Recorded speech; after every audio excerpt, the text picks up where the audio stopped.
Hello everyone, स्वागत है आप सभी का मेरे यूट्यूब चैनल जीके 100 विद साक्षी पर। आज का हमारा टॉपिक है आज का हमारा टॉपिक है थर्ड कर्नाटक वॉर। क्या है? तीसरा कर्नाटक युद्ध। आज हम पढ़ेंगे तीसरा कर्नाटक युद्ध, पर इससे पहले जो हमने पिछला याद किया है, पढ़ा है, उसको एक बार रिवाइज कर लेते हैं कि फर्स्ट कर्नाटक वॉर, प्रथम कर्नाटक युद्ध कब हुआ था? 1746 से लेकर 1748 ईस्वी तक। ठीक है, उसमें कौन सी संधि हुई थी? कारण क्या था? उत्तराधिकार को लेकर था। और बाकी जो भी सेंट थॉम वगैरह का युद्ध है वो सब मैंने आपको पढ़ा दिया है। आप मेरे चैनल पर जाके वो दोनों पार्ट जो है देख सकते हैं। First Karnataka war, second Karnataka war, दोनों को दो पार्ट्स में मैंने बनाया है।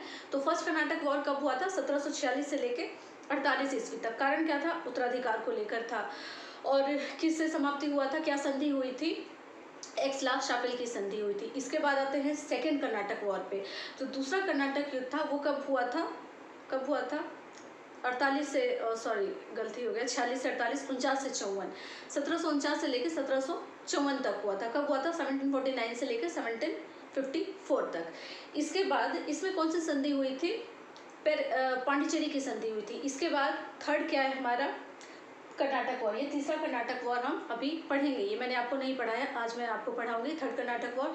ये कब से कब तक हुआ है? इसका कब से कब तक है? 1756 से लेके 1763 ईस्वी तक। ये कब से कब है? 1756 से लेके 1763 ईस्वी तक। क्या है कि इसके डेट्स इंपॉर्टेंट है, इसको बार बार प्रैक्टिस कीजिए, रिवाइज कीजिए। कई बार मैं भी भूल जाती हूँ। 1746 से 48, 49 से 54, ये 56 से 63, इसको बार बार आप रिवाइज कीजिए। तो रिवाइज जो क्या है, वेरी वेरी इंपॉर्टेंट पार्ट है किसी भी चीज़ की सफलता के लिए या पढ़ाई के लिए। आप इसको रिवाइज कीजिए, बार बार याद कीजिए, तो वो चीज़ क्या है, एकदम कम्प्लीटली आपके माइंड में सेट हो जाएगा। एक मिनट, थोड़ा पानी पी लेती हैं।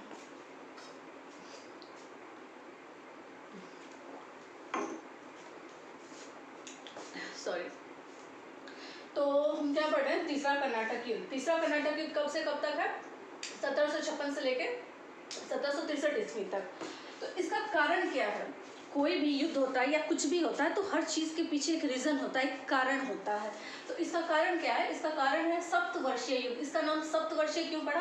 क्योंकि ये युद्ध 7 वर्ष तक चला था, इसलिए इसका नाम सप्तवर्षीय पड़ा। ये कहाँ पर हो रहा था? ये लड़ाई कहाँ पर हो रही थी? ये लड़ाई हो रही थी यूरोप में। कहाँ हो रही थी? यूरोप में ये लड़ाई हो रही थी। किसके बीच में? देखिए, 1756 में यूरोप में ऑस्ट्रिया और प्रुशिया के बीच सप्तवर्षीय युद्ध शुरू हुआ।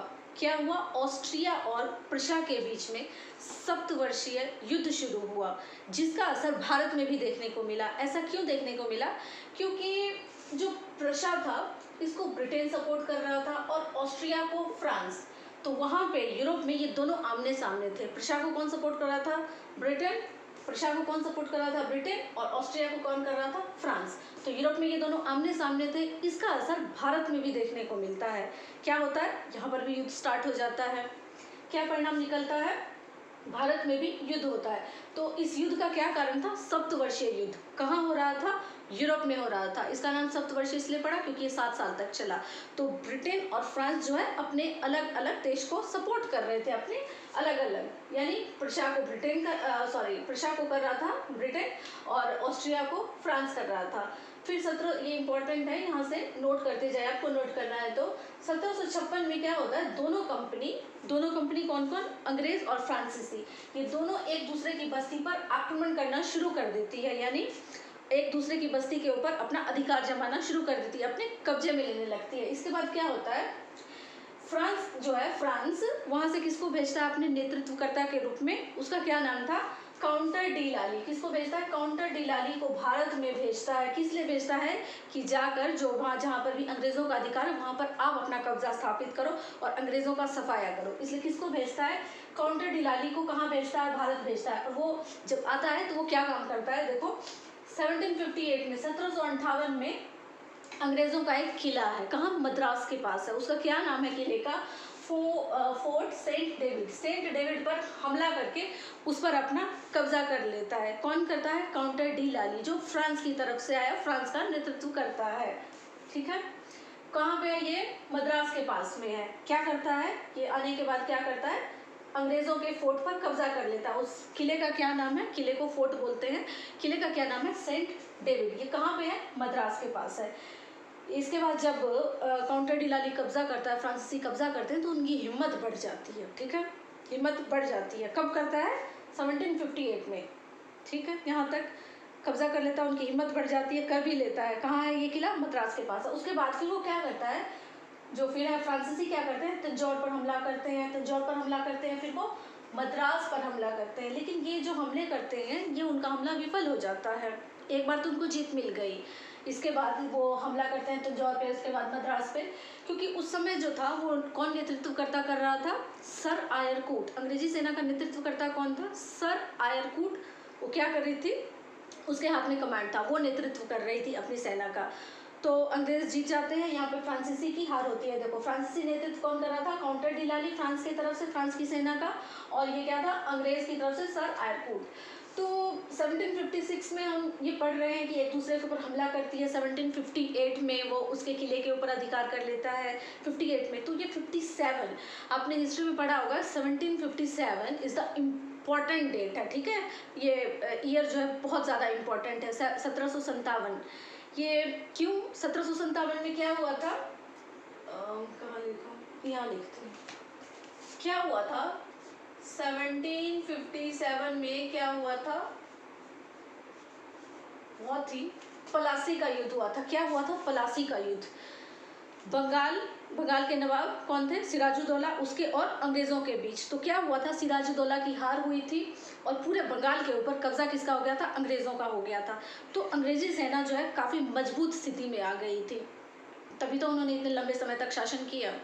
तो क्या था, 1758 में वो कब्जा कर लेते हैं, लेकिन 1757 में जो है प्लासी का युद्ध हुआ था। उस समय अंग्रेज जो थे पूरे बंगाल के ऊपर उनका कब्जा हो गया था, तो उनकी पावर बढ़ गई थी, उनकी ताकत बढ़ गई थी। अब इसके बाद क्या होगा, ये इतने हमले कर रही है, यहाँ पे फ्रांसीसी हार जाते हैं ये, तो इसके बाद क्या होता है, इसमें एक और युद्ध होता है जो कि हिस्ट्री में इंपॉर्टेंट है, क्वेश्चन पूछ सकता है। वो युद्ध क्या था? वांडीवाश का युद्ध, ठीक है। वांडीवाश का ये युद्ध जो है 1760 में हुआ था। वो मैं अभी आपको इसमें नहीं पढ़ा रही हूँ, वो मैं आपको नेक्स्ट वीडियो में पढ़ाऊंगी, पर मैं अभी आपको बता देती हूँ उस युद्ध से क्या साबित हो गया, क्या एक निर्णायक युद्ध साबित हुआ। किसके लिए? फ्रांसीसियों की का जो अधिकार था, वो एक मतलब वो सिर्फ व्यापार कर सकते थे, उनके पास कोई पावर नहीं रह गई थी, वो भी अंग्रेज़ों के अंडर में। यानी वो किसी भी राजनीति में, भारत की राजनीति में कोई हस्तक्षेप नहीं कर सकते थे। और उस समय थर्ड कर्नाटक वॉर में कौन सी संधि हुई, संधि में कौन कौन सी शर्तें लगाई गई, ये मैं आपको नेक्स्ट वीडियो में बताऊंगी। इसके ऊपर बाद में वो मैं आपको बताऊंगी, और आपको ये लिखना है, आप इसको नोट डाउन कर लीजिए अपनी कॉपी पे। एक बार दोबारा से रिवाइज कर लेते हैं ताकि आपको अभी कभी याद हो जाए। तो तीसरा कर्नाटक युद्ध जो है कब से कब तक चला? 1756 से लेकर 1763 ईस्वी तक चला। कारण क्या था? सप्तवर्षीय युद्ध। सप्तवर्षीय युद्ध कहाँ पर चल रहा था? यूरोप में। किसके?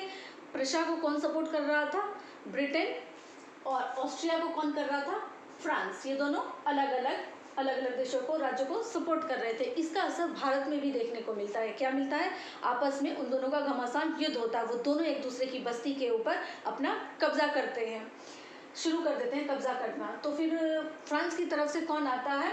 काउंटर डी लाली। काउंटर डी लाली आता है, जो फ्रांस की तरफ से आया था। और वो क्या करता है, 1758 में जो अंग्रेज़ों का फोर्ट है सेंट डेविड मद्रास के पास है, उसके ऊपर अपना कब्जा कर लेता है। इसके बाद उनकी हिम्मत बढ़ जाती है, वो तंजौर के ऊपर करता है, मद्रास के ऊपर करता है, लेकिन वहाँ उनको हार मिलती है और अंग्रेज़ों को जीत मिलती है। अंग्रेज़ों का नेतृत्व करता कौन है? Sir Eyre Coote. और फ्रांसीसियों का कौन है? काउंटर डी लाली। ये याद हो गया आप लोगों को अच्छी तरह से? आप लोगों को कैसा लगा पढ़ के, ये आप मुझे कमेंट करके बताइए। अगर आपको अच्छा लग रहा है तो आप मेरे चैनल को सब्सक्राइब कीजिए, लाइक कीजिए और अच्छा सा कमेंट करके भेजिए। इससे क्या होता है, हम लोग मोटिवेट होते हैं और भी मतलब हिम्मत बढ़ती है, ताकि और भी वीडियोस बनाए। वीडियोस देखो क्या होता है कि पढ़ाई करनी पड़ती है, फिर उसको नोट डाउन करती हूँ कॉपी के ऊपर, फिर उसको यहाँ पर हम बनाते हैं। तो अगर आप ज़्यादा से ज़्यादा सपोर्ट करेंगे तो मेरे अंदर हिम्मत बनेगी, हिम्मत पैदा होगी और मैं और भी ज़्यादा वीडियोस आप लोगों के लिए लेकर आऊँगी, ताकि आपका नॉलेज जो है और ज़्यादा डेवलप हो सके। Thank you so much.